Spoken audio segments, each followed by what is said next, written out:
Welcome to the MamasteFit Podcast, Birth Story Fridays. Today we have Mary sharing her 2 birth stories. Her first birth was an induction at 41 weeks with an epidural, leading to a vaginal birth, and then her second was an unmedicated spontaneous labor where she received IV pain relief. We discuss a little bit further about IV pain relief and the effects that it can have on baby and the concerns with IV pain relief too close to delivery, as well as a little bit about epidural during this birth. Welcome to the MamasteFit Podcast. This is Gina, perinatal fitness trainer and birth doula. And this is Roxanne, labor and delivery nurse and student midwife. And this is the MamasteFit Podcast, where we empower you on your prenatal fitness, birth, and postpartum return to fitness journey. Our podcast shares how to move throughout your pregnancy to stay strong and comfortable. Pain is not a requirement of pregnancy. Understand the science of birth and how to approach recovery after birth. We share our personal experiences as mothers navigating the stage of lives, plus our professional expertise as birth workers and fitness professionals. Our goal is to help you feel confident as you navigate the perinatal timeframe for an empowering pregnancy, positive birth, and postpartum journey. We are glad to have you with us on this journey and that you've chosen us to support you.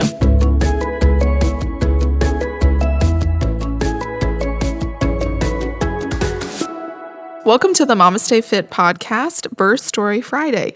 This week we have Mary with us to share her 2 birth stories, one with her son and then with her daughter that she had here in North Carolina. Welcome, Mary. Thank you. So tell us your story. First, how did you prepare for your first birth with your first pregnancy?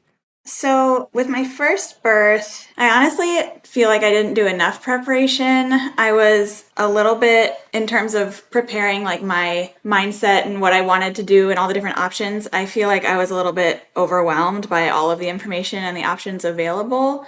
Just based on my family, I have a sister who's had 3 babies and my mom had 4, and they did them all unmedicated. So I was like, I'm doing it unmedicated. I've already decided that. And I just didn't really look into options other than that, like too much.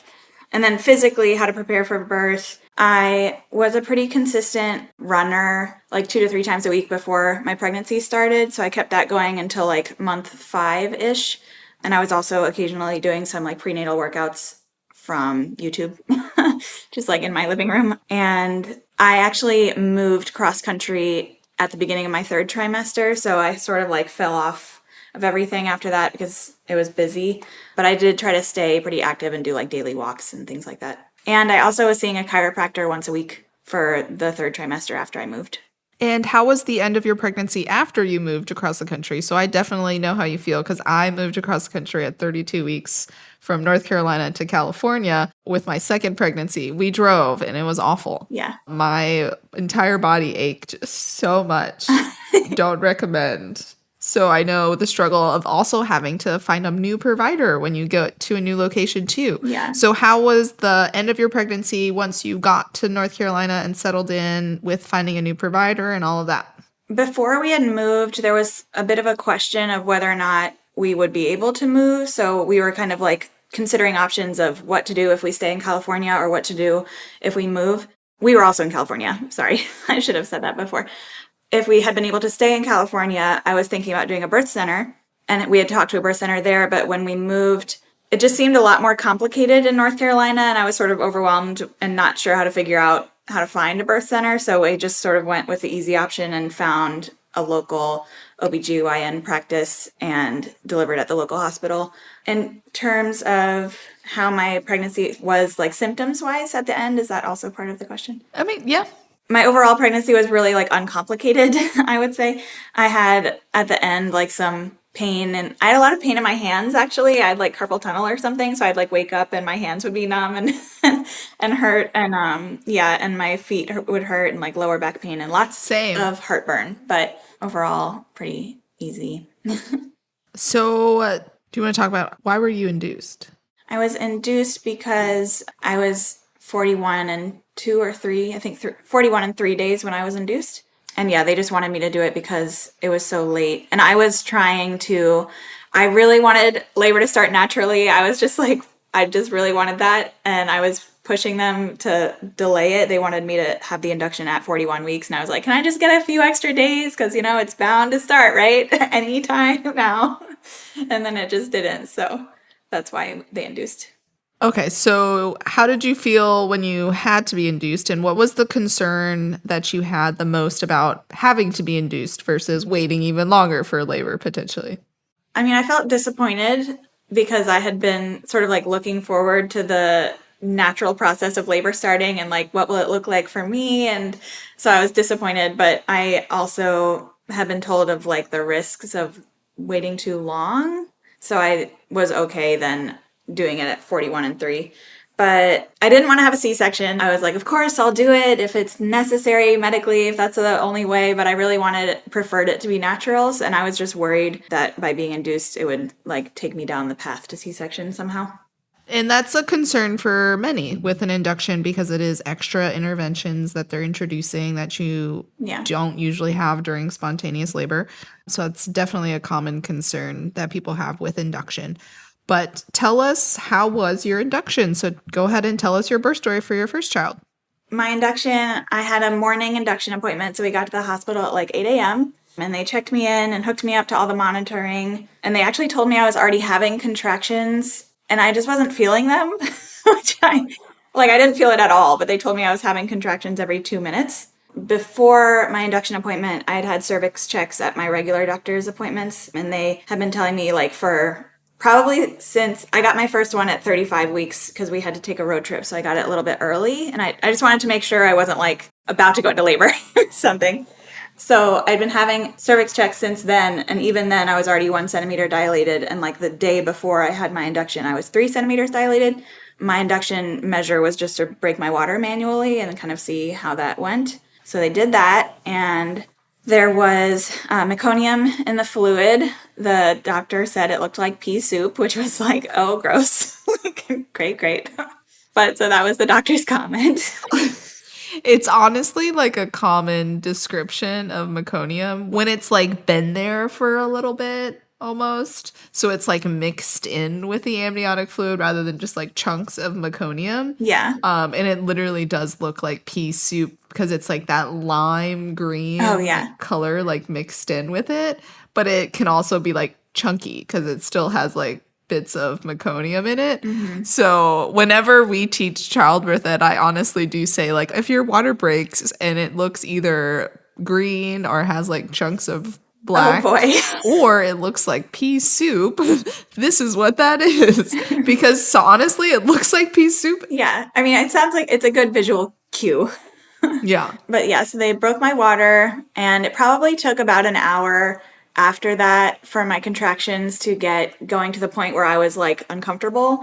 But I was laboring naturally with no medication for probably 3 or 4 hours after that. And they checked me, and I think I'd only gotten to 4 or 5 centimeters maybe. And then at that point, like was progressing and things were getting more intense, and I actually threw up. Like I was like walking around the room. I asked them if I could be unhooked from the monitoring because I wanted to be moving around the room. So I was using like the ball and just kind of walking around to try to, I don't know, be comfortable and keep things going.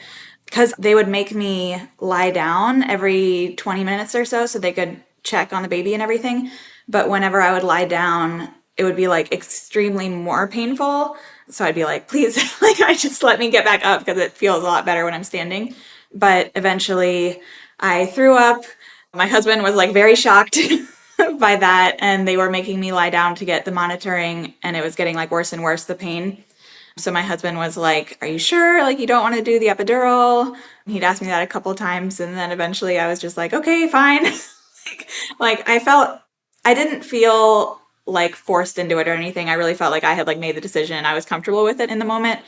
Before they gave the epidural, I was also having like bearing down without trying to, or like wasn't meaning to bear down, but I was like pushing and like grunting. And when the epidural was given, the nurse told me she thought that after the epidural it would go quickly because she was like, the epidural will help you relax and that will help you dilate and just things to go more quickly. But that's not what happened. It actually, like, everything kind of stopped. So then I like napped. We hung out for a few more hours. It was probably like 5 or 6 hours later that things started picking up again. The nurse told me to let them know if I ever felt like any pressure, which I guess would mean that the baby was coming down, but I never did. So anyway, that's what happened with the epidural. It was just sort of like very low key from that point on. One thing that did happen with the epidural that I didn't know about beforehand, so it was a surprise to me, was that I started like shaking, like shivering my whole body right after they gave the epidural. And I was like, what is this? What's happening? And the nurse, she was like, it's normal. This will just happen until the baby comes. And I was like, okay. But I guess that's, I didn't do any research on epidurals because I hadn't planned on having one. So I just was totally in the dark about that possibility, but it was weird. It's just due to the medication. Sometimes they'll cause like itching or sometimes your body to shake. It could also be like all of the adrenaline and like hormones that are like running through your body to like sustain labor. Yeah. Once you get an epidural, it's like all of a sudden they just kind of stop. And like shaking is a way for you to like release those hormones out of your body, which is super annoying. It's like the birth shakes. It's similar to that. Like after you have a baby, even an unmedicated baby, a lot of people will shake after the birth and it's like you're just trying to get rid of those hormones. Yeah. But it is definitely not talked about a lot. So not everybody knows that that's what happens after an epidural. And like there's nothing that will stop it. Nothing. Like I did fall asleep for a little bit. And I think when I was sleeping, I wasn't shaking. But like as soon as I woke up, it was, I mean, maybe I was sleeping and shaking at the same time and I just wasn't aware. Not sure. There was some point later in the afternoon where I think I was like, is there a way to like get things going again? Or like what's happening? Why is it taking so long?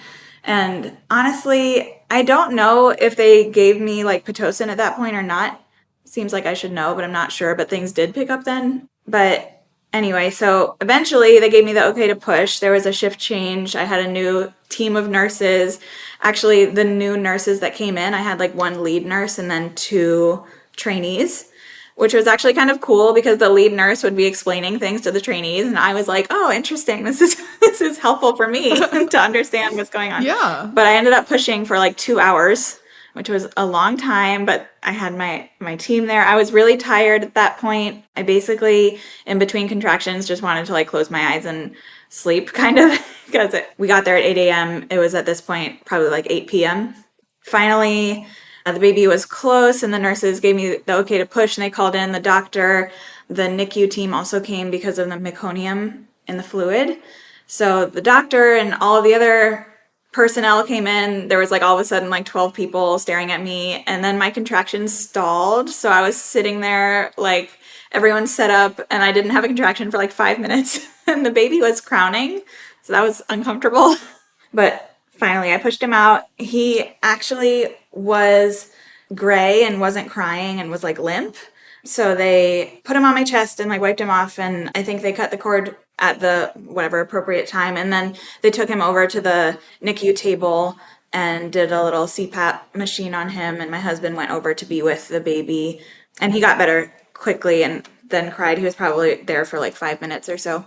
But I actually learned later that his APGAR score was only a 2 when he was born. And then like the second reading was an 8 whenever they take the second reading.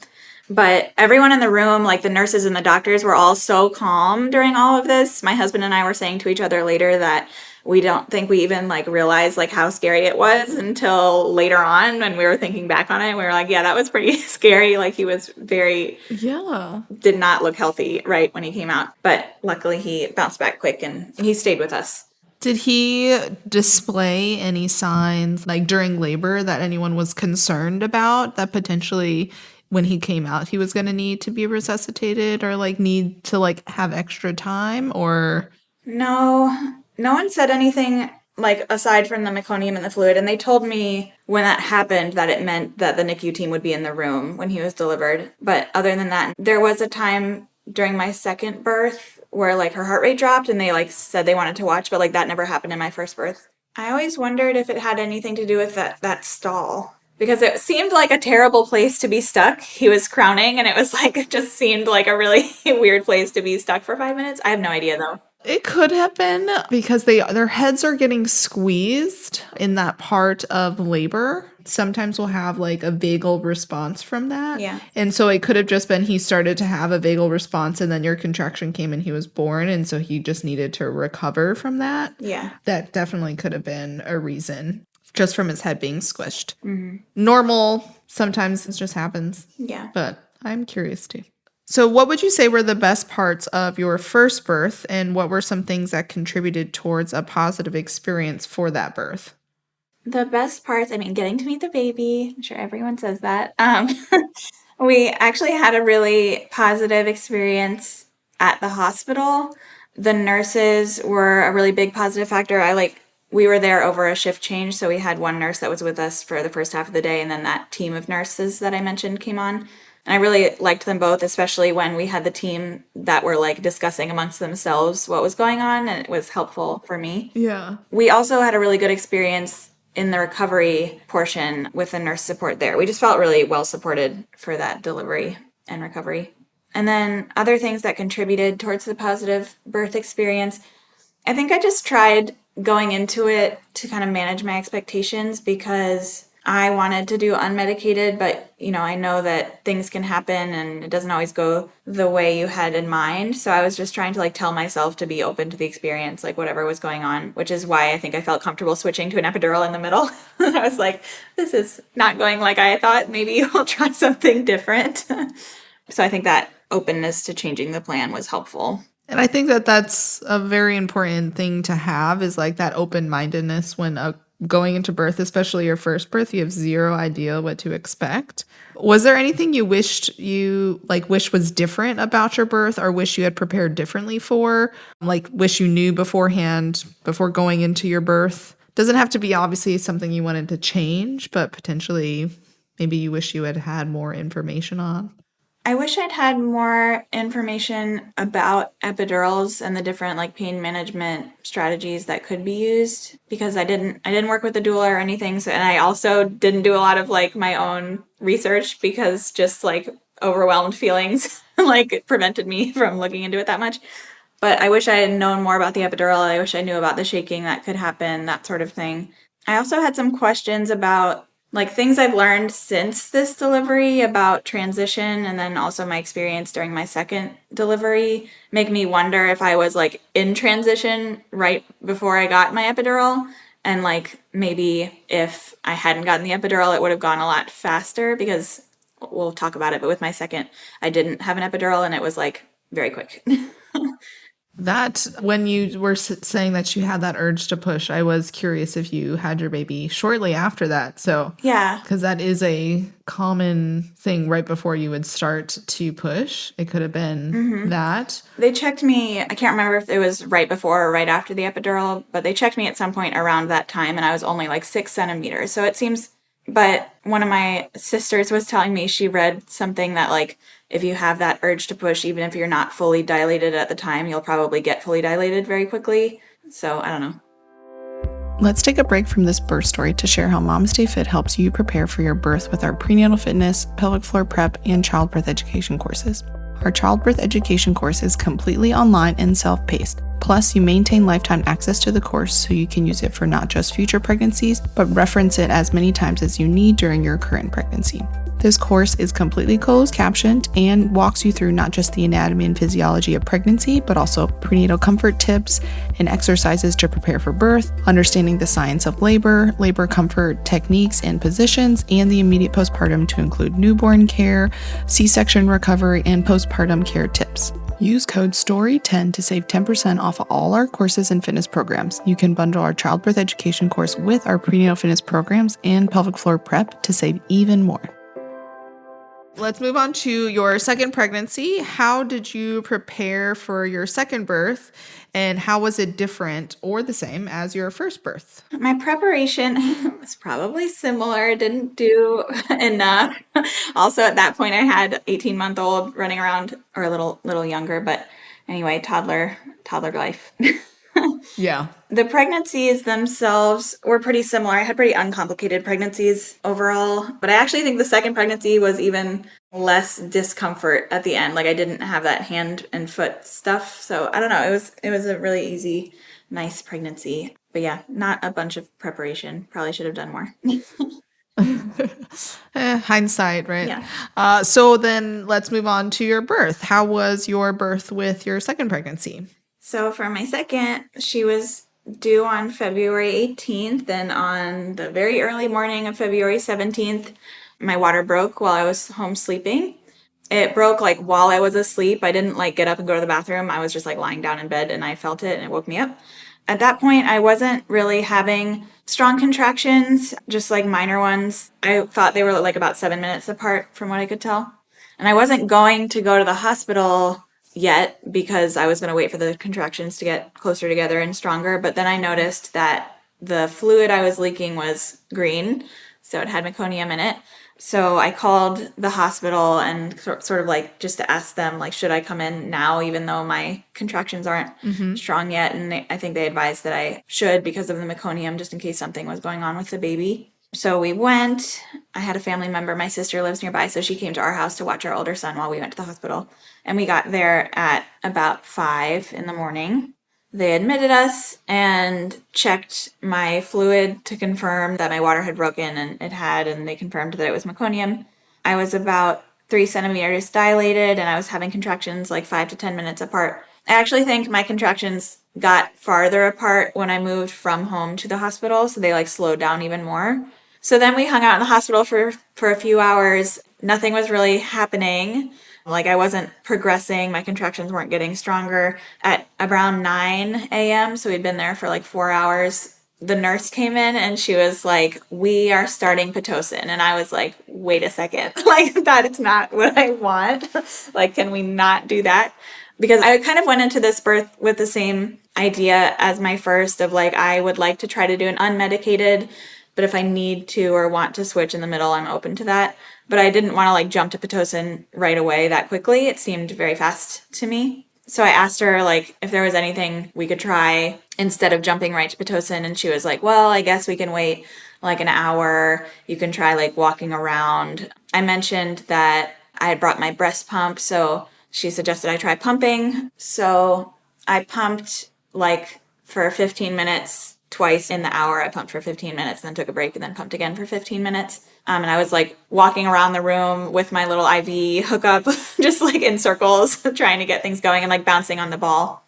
And they also, at the end of the hour, they checked me. I had dilated a little bit more, but they also found that I had like a bulging water sac, like still. So they were like saying maybe that was also preventing things from progressing. So they called the doctor in and he broke that bubble. And then at that point, I don't know what, probably all 3 of those things got things moving, but my contractions started picking up very quickly from that point.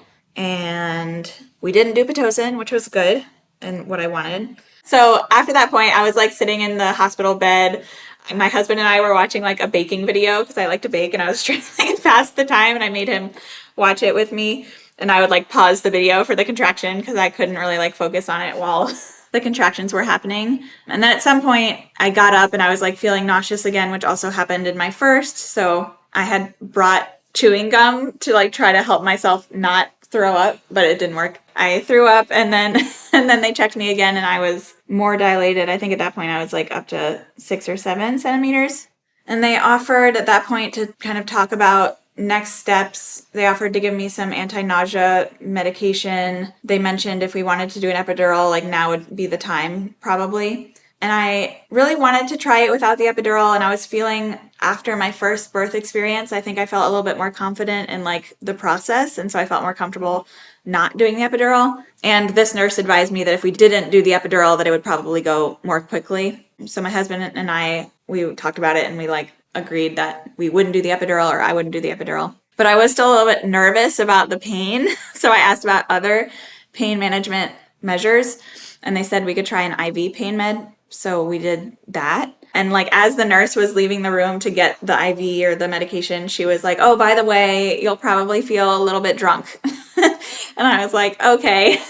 But again, I didn't do a lot of preparation or research on the different options, so I wasn't like prepared for the experience of being on the IV pain meds. So I did feel very loopy on the pain meds. When the nurse gave them to me, she was saying something about they were giving the pain meds now and we would try not to deliver the baby in the next 40 minutes. She was like, we have to try as much as possible. You know, we don't want to deliver the baby in this window because it could be dangerous for the baby. So IV pain medication, depending on the type, in its half-life, there is like a window of there being a potential that it affects baby to the point that they won't want to take a breath. So IV pain relief crosses the placental barrier, so it affects baby the same way that it affects you. And just like when someone can overdose on pain medication by taking too much, it causes respiratory depression.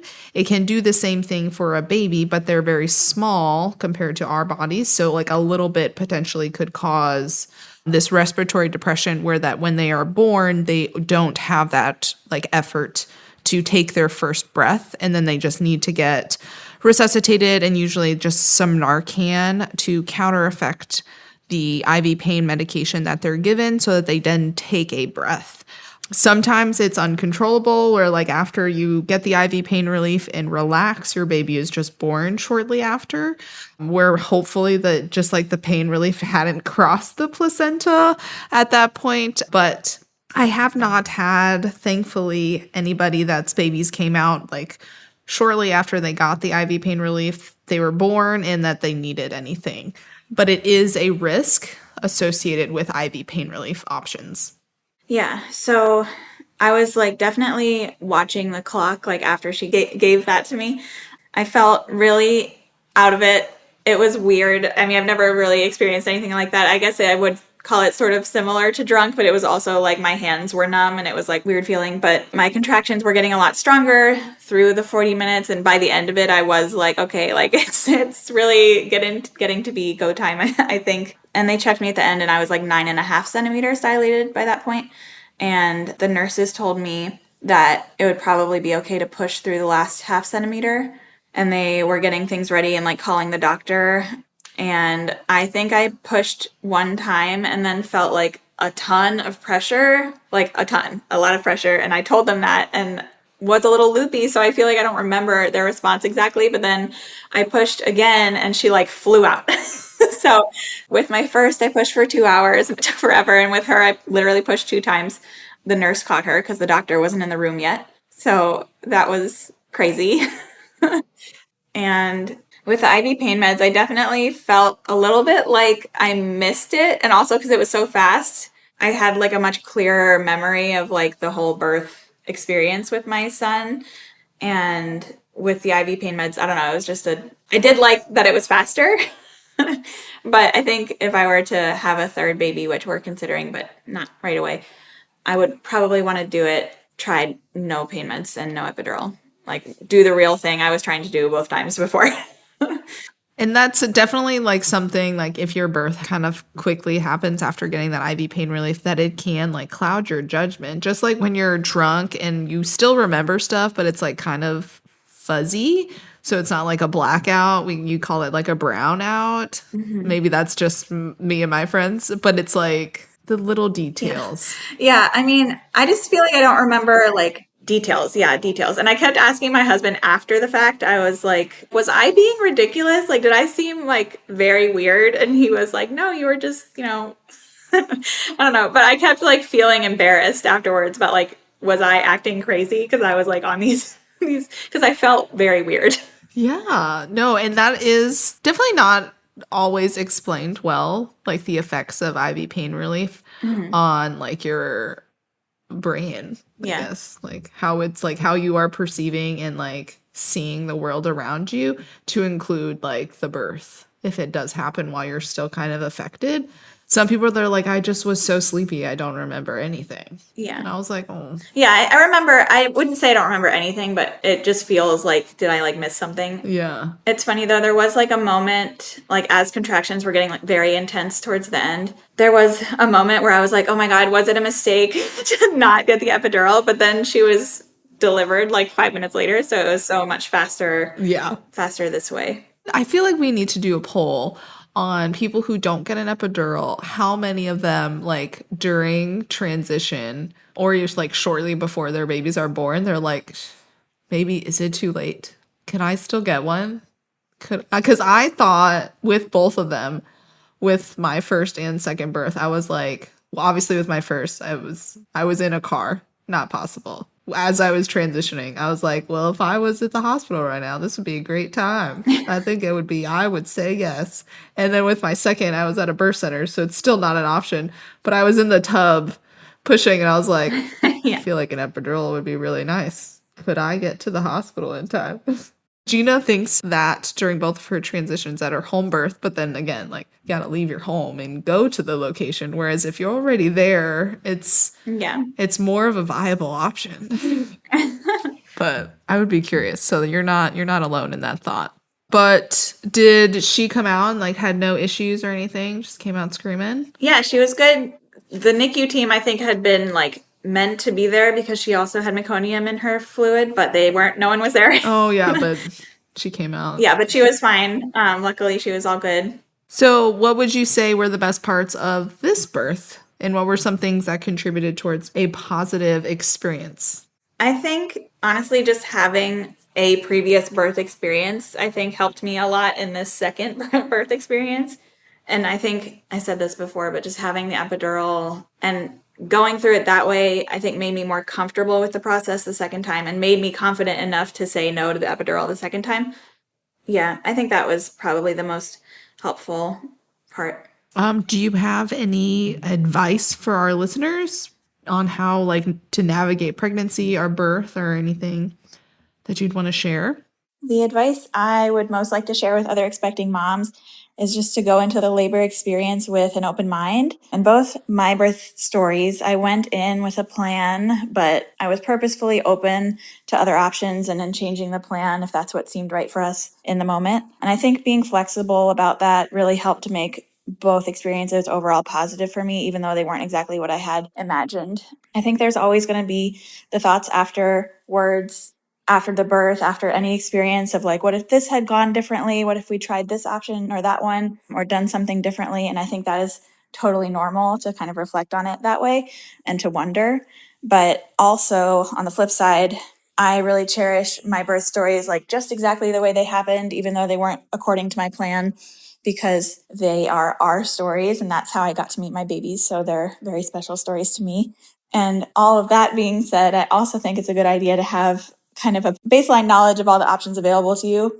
Of course, there are so many options and there's so much to learn about when you're preparing for birth. So it's hard to feel like 100% prepared and to know that you've like learned everything you want to. But again, in hindsight, knowing more about the different options that weren't in my plan probably would have helped me in the moment. But again, I'm pretty satisfied overall with how our stories went. But yeah, those are my kind of two pieces of advice. So, Mary, thank you for sharing your two birth stories with us, with both your son and your daughter. They're kind of pretty different birth experiences in general. One, it was an induction with an epidural, and the second one was your baby flew out of you with some IV pain relief. And then the first with your son, he needed some resuscitation, just like a little bit of time. And then your second one was perfectly screaming and crying as soon as she came out. But thank you so much for sharing your birth stories with us. I love birth stories and hearing them all. Yeah. And I'm sure our listeners will love it as well. So thank you. Awesome. Thank you so much, Roxanne. The MamasteFit Podcast Birth Story Friday episodes are sponsored by Balbe, a perinatal clothing company that supports your pregnancy, birth, and beyond with their expertly curated support wear garments. Use code MamasteFit for 15% off your order.